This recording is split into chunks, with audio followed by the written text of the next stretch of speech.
اللہ بار بار اپنی کتاب میں ہمیں سمجھا رہا ہے، بتا رہا ہے کہ میری نظر میں میری نافرمانی چھوٹا جرم نہیں ہے. پھر ہمیں اشکال ہوتا ہے، اے اللہ اگر تیری نافرمانی چھوٹا جرم نہیں ہے، بہت بڑا جرم ہے، تو یہ جو بڑے بڑے جرائم کرنے والی قومیں ہیں، لوگ ہیں، ان کو تو کچھ بھی نہیں ہوتا، انہیں تو کچھ بھی نہیں ہوتا. چھوٹا جرم کرنے والے کو تو فوراً سزا مل رہی ہوتی ہے. ہم دیکھ رہے ہیں دنیا میں، آپ ایک لال بتی سگنل توڑ کے جائیں گے، پولیس والا پکڑ لیتا ہے، چالان ڈال دیتا ہے آپ کے اوپر. اور جو ہم چھوٹی موٹی غلطیاں ہو رہی ہوتی ہیں، اس پہ تو دنیا میں سزا مل رہی ہوتی ہے، کرپشن کرتا ہوا بندہ پکڑا جاتا ہے. لیکن یہ اتنے بڑے بڑے جرائم ہیں تو سزا کیوں نہیں ملتی؟ قرآن نے ایک جگہ نہیں درجنوں جگہ اس اشکال کا جواب دیا ہے. سَنَسْتَدْرِجُهُم مِّنْ حَيْثُ لَا يَعْلَمُونَ وَلَا تَحْسَبَنَّ اللَّهَ غَافِلًا عَمَّا يَعْمَلُ الظَّالِمُونَ. فرمایا میں نے پیدا کیا ہے تو مجھے غافل نہ سمجھو، جو پیدا کرنے والا ہے. کیسے عجیب الفاظ ہیں، الا یعلم من خلق، جس نے پیدا کیا کیا وہ بھول گیا ہے؟ الا یعلم من خلق، جس نے پیدا کیا کیا وہ نہیں جانتا کہ کیا ہو رہا ہے؟ یعنی اللہ کا رشتہ بندوں سے کیا ڈسکنیکٹ ہو گیا ہے؟ تم یعنی ان قوموں کے پھلنے پھولنے کو دیکھ کر اور نافرمانوں کے پھلنے پھولنے کو دیکھ کر یہ سمجھتے ہو کہ اللہ بھول گیا ہے کہ میں نے پیدا کیا، میں کھلا رہا ہوں، میں پلا رہا ہوں، چلو چھوڑو یار میں بھول گیا. تو بائی مسٹیک گویا اللہ تعالیٰ سزا ہی نہیں دے رہے. اللہ فرماتے ہیں الا یعلم من خلق، جس نے پیدا کیا وہ کیسے بھول سکتا ہے بھائی؟ اور انسان کی پیدائش کے بارے میں قرآن کہتا ہے لما خلقت بیدی، اپنے دونوں ہاتھوں سے بنایا میں نے اس کو. یعنی بہت زیادہ اہتمام کے ساتھ انسان کو بنایا گیا ہے. لوگ بلڈر دکھا رہے ہوتے ہیں نا، یہ گھر تو بھائی میں نے اپنے ہاتھوں سے بنایا ہے. کیا مطلب؟ ایک تو ہوتا ہے ٹھیکہ دے دیا کسی کو، ایک ہوتا ہے بھائی میں نے کھڑے ہو کر اس کے نلکے بھی خود لگوائے ہیں، اس کا واش روم خود بنوایا، اس کا یہ تو میرے ہاتھوں کا بنایا ہوا گھر ہے. تو یہ بڑے اہتمام سے. ایک بلڈنگ ہوتی ہے، ٹھیکیدار آگے کسی چھوٹے ٹھیکیدار کو ٹھیکہ دے دیتا ہے، بنا دے یار، کھاتے میں میرے ہی آئے گا، تو بنا دے. کبھی کبھار چلا گیا سروے کر لیا. ایک ہوتا ہے کھڑے ہو کر خود سارا کام کروائے. تو اللہ فرماتے ہیں پوری کائنات میں نے بنائی، لیکن انسان کے بارے میں خلقت بیدی، اس کو میں نے اپنے دونوں ہاتھوں سے بنایا. تبھی تو شیطان پر اللہ غضبناک ہوئے کہ جس آدم کو میں اپنے دونوں ہاتھوں سے بنا رہا ہوں تو دیکھ رہا ہے، اس آدم کو تو سجدہ کیوں نہیں کرتا؟ اتنی عزت دے رہا ہوں میں اس آدم کو. تو الا یعلم من خلق، قرآن کہتا ہے کیا بھول جائے گا وہ جس نے پیدا کیا ہے؟ نہ نہ نہ، وہ نہیں بھولے گا. ہم سمجھتے ہیں کہ خدا پیدا کر کے بھول گیا، کیونکہ وہ شراب پی رہا ہے، وہ زنا کر رہا ہے، وہ چوری کر رہا ہے، پھر بھی ترقی کر رہا ہے. تو اس کا مطلب تو کیا ہوا؟ اللہ کو پتہ ہی نہیں. اللہ کو پتہ ہی نہیں میں نے پیغمبروں کو کیا پیغام دے کے بھیجا تھا، میں نے قرآن میں کیا لکھا تھا. قرآن میں لکھا تھا شراب نہ پینا، قرآن میں لکھا تھا نماز قضا نہ کرنا. درجنوں جگہوں پہ نماز کا حکم ہے، ہر تھوڑی دیر بعد نماز قائم کرو، ہر تھوڑی دیر بعد نماز قائم کرو. تو ہم تو پڑھ پڑھ کے بھول جاتے ہیں. یوز ٹو ہو جانا کہتے ہیں نا جس کو، نماز کا سن سن کے کیا ہو گئے ہیں؟ کان عادی ہو چکے ہیں. اس کا بھی قرآن تذکرہ کرتا ہے کہ اہل کتاب جو تھے وہ تورات کی نصیحتیں سن سن کے پڑھ پڑھ کے ان کے دل سخت ہو گئے تھے. پہلی دفعہ نصیحت اثر کرتی ہے. دیکھو کوئی چوری کرتا ہو، پہلی دفعہ چوری کے خلاف بیان کرے گا نا، اس کے رونگٹے کھڑے ہو جائیں گے، یار میں اتنا غلط کر رہا ہوں. اگر وہ چوری چھوڑ دے ٹھیک ہے، نہیں چھوڑے دوسری دفعہ بیان سنے گا تھوڑا اثر کم، تیسری دفعہ سنے گا کم.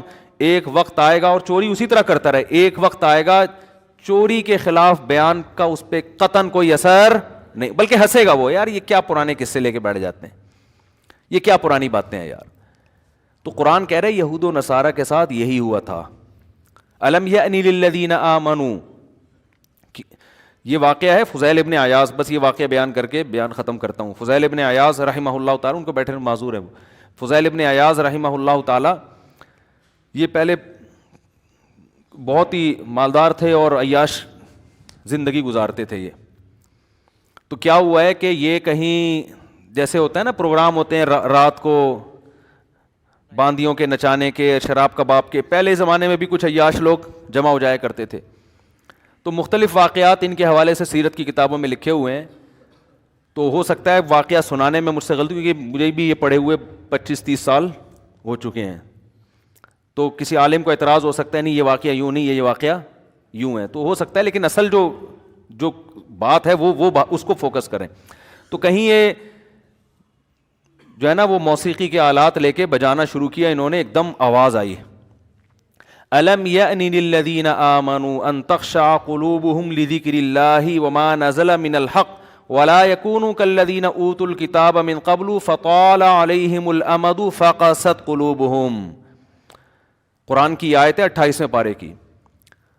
آواز آئی غیبی آواز نا, بعض لوگ کہتے ہیں وہ باجے سے آواز آئی, اور بعض کہتے ہیں کہ نہیں غیبی آواز آئی, واللہ عالم.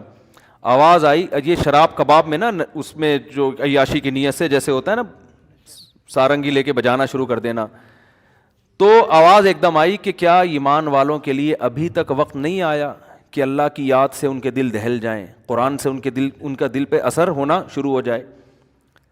کیا یہ بھی چاہتے ہیں کہ ایسے ہی اہل کتاب کی طرح ہو جائیں کہ ان پہ نصیحتیں بہت لمبی ہو گئی تھیں, بار بار نصیحت کی گئی, جس کا نقصان کیا ہوا, فقست قلوبہم, نصیحت سن سن کے ان کے دل کیا ہو گئے, سخت ہو گئے. تو کیا ایمان والے بھی چاہتے ہیں کہ وہ بھی نصیحت سنتے رہیں اور ان کے دل کیا ہو جائیں, اگر عمل نہیں کرو گے تو سختی ہو جائیں گے نا.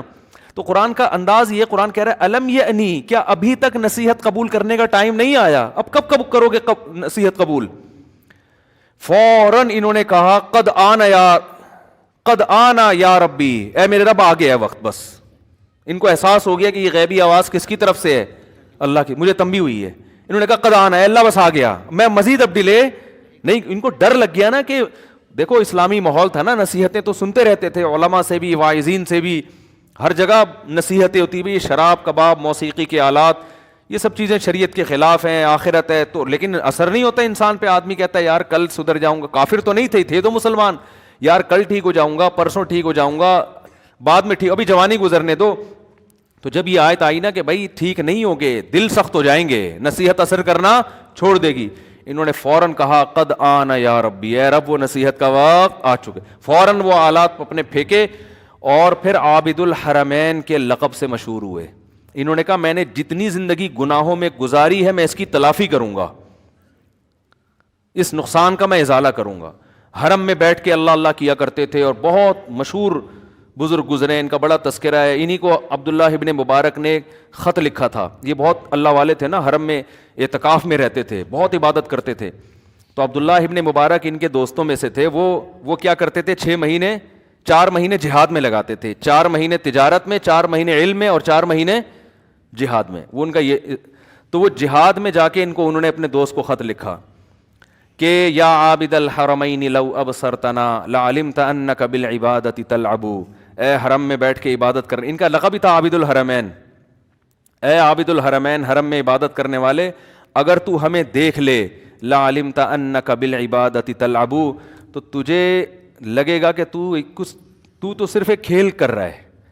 یہ جو مجاہد کی زندگی ہے, من کان یخضب خدہ بدموعہ فنحورنا بدمائنا تتخضب, اگر تجھے اس پہ فخر ہے کہ تیرے رخسار بھیگتے ہیں اللہ کے خوف سے, تو ہمیں اس پہ فخر ہے, ہمارے رخسار اللہ کے راہ میں لڑتے ہوئے خون سے تر ہوتے ہیں, ہمارے آنکھوں سے آنسو نہیں نکلتے, ہمیں اللہ کی یاد میں ہمارے جسموں سے خون نکلتا ہے.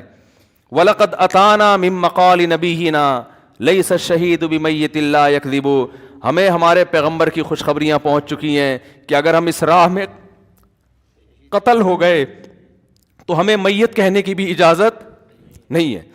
تو ان کو نا تھوڑا وہ دلائی کہ بھائی اس طرف بھی توجہ کرو کچھ, ٹھیک ہے نا, آپ تو عبادت تو کر رہے ہو, یہ بھی ایک کام ہے. اور ریح العبیر لکم ونحن عبیرنا رہج السنابک والغبار الاطیب, اگر آپ کو اس پہ فخر ہے کہ آپ خوشبوئیں لگا کے اللہ کی عبادت کرتے ہو, ریح العبیر, عبیر کی خوشبو آپ استعمال کرتے ہو, تو ہماری خوشبو وہ میدانوں کا گرد و غبار ہے. جو مجاہدین میدانوں میں پڑے ہوتے ہیں وہ کیا گرد و غبار والی زندگی ہوتی ہے نا ان کی, تو ہماری خوشبو یہ ہے, یہ اللہ کی راہ میں ہماری خوشبو ہے.